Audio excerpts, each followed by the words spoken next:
माता रानी से जुड़ी हुई ढेर सारी प्यारी कथाएं हैं, जिन कथाओं को सुनकर भक्त ना सिर्फ आनंद लेते हैं बल्कि माता रानी की शक्ति पर अपने विश्वास को स्थिर करना सीखते हैं।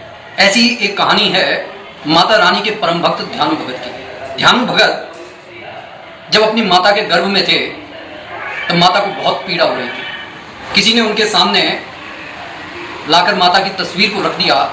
ध्यानु की माता कहने लगी कि हे माता रानी, अब आप ही संभाल करो, मुझे लगता है कि अब मैं बचूंगी नहीं।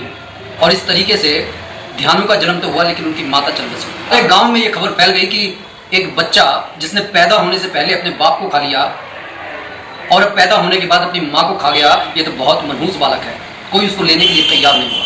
लेकिन उसी गांव के एक ब्राह्मण ने उस बालक का ना सिर्फ नामकरण किया बल्कि उसका लालन पालन करने के लिए तैयार हो गया।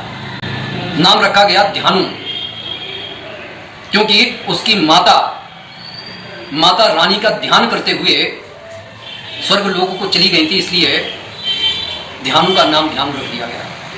वह ब्राह्मण भी ध्यानु भगत का लालन पोषण करने के लिए तैयार क्यों हो गया था? तो कथा कुछ ये कहती है कि वह ब्राह्मण स्वयं ज्वाला देवी का परम भक्त था और माता रानी ने स्वयं उसके सपने में आकर उसको ये कार्य करने की जिम्मेदारी दी थी, जिसे उसने सहज खुशी खुशी स्वीकार कर लिया था, क्योंकि माता रानी की प्रसन्नता में ही उसकी खुशी थी। जब कभी ध्यानु व्याकुल होता था अपनी माता से मिलने के लिए, क्योंकि कोई बच्चा उसके साथ नहीं खेलता था, गांव के कोई लोग अपने बालक को उसके साथ खेलने नहीं देते थे कि इस मनहूस की छाया जहां पर पड़ेगी तो वहां पर सिर्फ सर्वनाश होगा। उसने बिलखते हुए उन पंडित जी से पूछा, उस ब्राह्मण से पूछा जिसे वो अपना बाबा बुलाया करता था, कि मेरी माता कहाँ है? क्यों मुझे वो अपने सीने से लगाती नहीं? क्यों मुझे ममता नहीं, मतलब क्यों मुझे उसकी ममता मिल नहीं पा रही? तब पंडित जी बोले कि तेरी माता तो साक्षात ज्वाला देवी हैं। और बच्चे के छोटे से निस्वार्थ मन में ये बात बैठ गई कि मेरी माता ज्वाला देवी हैं। एक दिन वो बच्चा ज्वाला देवी के सामने जाकर बैठ गया और जिद कर बैठा कि जब तक आप आओगे नहीं मैं अन्न का एक दाना नहीं लूंगा। और माता रानी को अपने भक्त की जिद को पूरा करने के लिए आना पड़ा। उन्होंने उस छोटे से बालक को अपने हृदय से लगा लिया, उसे खाना खिलाया और ये आश्वासन दिया कि जब कभी तुम्हें मेरी आवश्यकता होगी मैं जरूर आऊंगी। ज्वाला माता की ध्यानु भगत पर ऐसी कृपा थी कि वह अगर जय माता दी बोलकर किसी गूंगे के सर पर हाथ फेर दे, किसी लंगड़े के सर पर हाथ फेर दे, किसी आंखों से हीन व्यक्ति पर हाथ फेर दे, तो गूंगा बोलने लगता था, लंगड़ा चलने लगता था और नेत्रहीन देखने लगता था। ध्यानु भगत को किसी से कोई बैर नहीं था। हर स्त्री को वो अपनी माता और बहन की नजर से देखता था और जिसका जितना कल्याण वो कर सकता था करता था और अपनी सामर्थ्य के अनुसार जितने ज्यादा से ज्यादा माता रानी के जागरण करवा सकता था वो करवाता था। एक बार सारे गांव को इकट्ठा करके देवी के दर्शन करने के लिए निकल पड़े। रास्ते में इतनी भारी भीड़ को देखकर अकबर के सिपाहियों ने उन्हें रोक लिया, कहा कि अरे भाई, इतनी भारी भीड़ लेकर कहाँ जा रहे हो? तब ध्यानु भगत बोले कि हम तो माता ज्वाला देवी के शरण में अपना सर नवाने जा रहे हैं। सिपाहियों ने कहा उनकी क्या महिमा है? तब ध्यानु भगत कहने लगे कि वही सर्वश्रेष्ठ हैं संसार में, वह प्राणी को सुख देती हैं, सभी के दुखों को हर लेती हैं, जो भी उनकी शरण में जाता है वह उसके सभी मनोरथों को पूर्ण कर देती हैं। सिपाहियों ने ये सारी बात उस समय के बादशाह अकबर को बताई तो अकबर तिलमिला उठा, क्योंकि उसे यह लगता था कि इस संसार में सर्वश्रेष्ठ अगर कोई है तो वो मैं। ध्यानु भगत को पकड़कर बादशाह अकबर के दरबार में लाया गया। बादशाह अकबर ने अपनी बात को दोहराया कि संसार में मेरे से सर्वश्रेष्ठ कोई नहीं है और ध्यानु भगत ने इसका प्रत्युत्तर दिया कि आप अपने आप को सर्वश्रेष्ठ कैसे कह सकते हो? क्या किसी मृत जीव को आप जीवित कर सकते हो? इस बात से अकबर बहुत ज्यादा तिलमिला उठा। उसने उसी क्षण ध्यानु भगत के घोड़े की गर्दन काट दी और कहा कि अपनी माता से कहो कि अगर उनमें शक्ति, अगर वो सर्वश्रेष्ठ हैं तो इसकी गर्दन जोड़कर दिखाएं।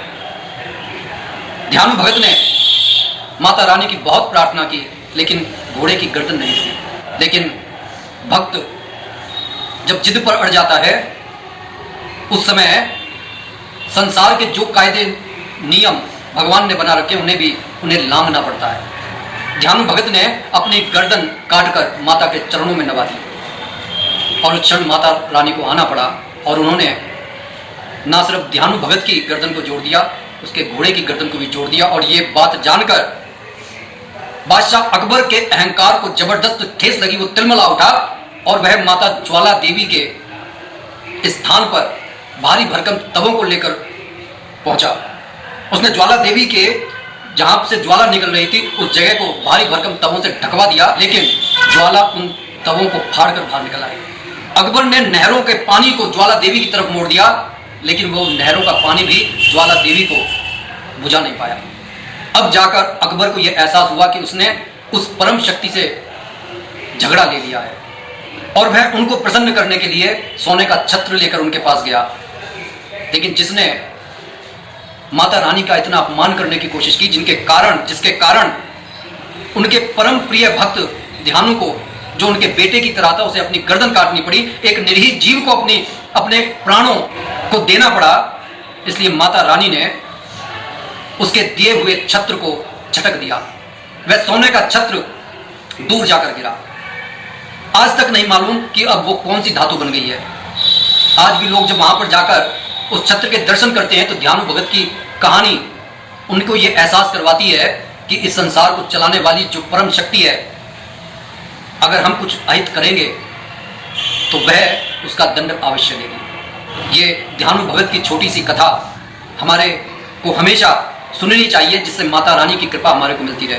कैसी लगी ये कथा कमेंट करके जरूर बताइएगा। जय माता दी, बोलिए जय जय श्री सीताराम।